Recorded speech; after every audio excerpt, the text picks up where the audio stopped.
आळूची पानं म्हटलं की आपल्या घरची गावाकडची आठवण येते। आज त्याच आळूच्या पानांपासून अशी मस्त बाहेरून कुरकुरीत आणि आतून मऊसर अशी आळूच्या पानांची चटकदार भजी आपण बनवणार आहोत। त्यासाठी सगळ्यात आधी आपण आळूची ताजी पानं स्वच्छ धुवून घेतलेली आहेत आणि त्याच्या देठाचा कडक भाग काढून टाकलेला आहे। भजी बनवण्यासाठी आपल्याला पानं आता बारीक कापून घ्यायची आहेत। त्यासाठी एक एक पान न कापता आता मी अशा प्रकारे एकावर एक असे बरेच पानं ठेवून घेणार आहे। तुम्ही पाहू शकता अशा प्रकारे आपल्याला पानं एकावर एक ठेवून घ्यायचे आहेत आणि ते अशा प्रकारे फोल्ड करून आपल्याला आता कापून घ्यायचे आहेत। आळूच्या पानांमध्ये अनेक पोषक घटक असतात आणि त्याचे काही फायदे मी तुम्हाला इथे सांगणार आहे। आळूच्या पानांमध्ये लोह भरपूर प्रमाणात असल्यामुळे रक्तनिर्मितीसाठी आहारातून लोह मिळण्यास मदत होते। यामध्ये फायबर सुद्धा खूप जास्त प्रमाणात असतं, त्यामुळे आपली पचनक्रिया सुरळीत राहते। यामध्ये कॅल्शियम आणि मॅग्नेशियम सुद्धा असतं आणि हे आपल्या हाडांच्या आरोग्यासाठी अत्यंत उपयोगी असतं। असे अनेक फायदे आळूच्या पानाचे आहेत आपल्या आरोग्यासाठी। पण एक महत्त्वाचं की आळूची पानं कच्ची कधीच खायची नाहीत, कारण त्यातील कॅल्शियम ऑक्सलेटमुळे घशात खाज, जळजळ किंवा त्रास होऊ शकतो। त्यामुळे हे पानं योग्य प्रकारे शिजूनच खावेत। आता इथे मी सर्व पानं कापून घेतलेले आहेत। तुम्ही पाहू शकता अशा प्रकारे मी बारीक पानं कापून घेतलेले आहेत उभे।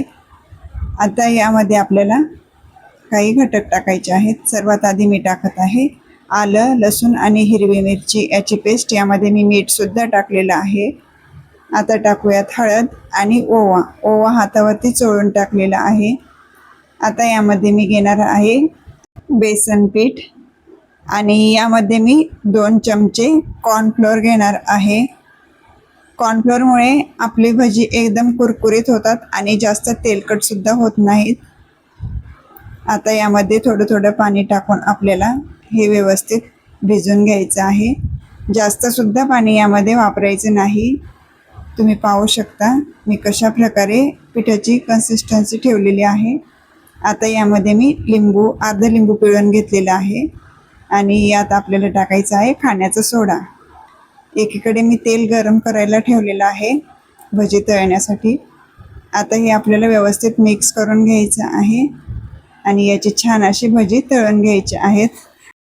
आता इथे छान तेल तापलेलं आहे आणि आता यामध्ये मी भजी सोडून घेत आहे। अशा प्रकारे आपल्याला व्यवस्थित भजी सोडून घ्यायचे आहेत आणि हे भजे आपल्याला एकदम हाय फ्लेमवरती सुद्धा नाही तळायचे, मीडियम गॅसवरती हे भजे आपल्याला तळायचे आहेत। असे दोन्ही बाजूनी व्यवस्थित अलटीपलटी करून आपल्याला हे भजे छान असे तळून घ्यायचे आहेत। मध्यम आचेवर भजी छान सोनेरी आणि कुरकुरीत होईपर्यंत आता हे आपण तळून घेऊयात। वा, बघा किती सुंदर रंग आला आहे आणि किती मस्त कुरकुरीत दिसत आहेत भजी। अशाच प्रकारे आता मी सर्व आळूच्या पानांची भजी तळून घेत आहे।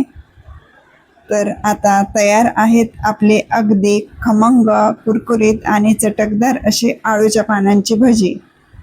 तुम्ही इथे पाहू शकता आपली भजी किती छान झालेली आहेत, अजिबात तेलकट झालेले नाहीत। ही भजी चटणी सोबत किंवा सॉस सोबत एकदम मस्त लागतात। तर मैत्रिणींनो, आजची भजी तुम्हाला कशी वाटली ते कमेंट करून मला नक्की सांगा। व्हिडिओ आवडला असेल तर लाईक करा, शेअर करा आणि माझ्या चॅनलला सबस्क्राईब करा।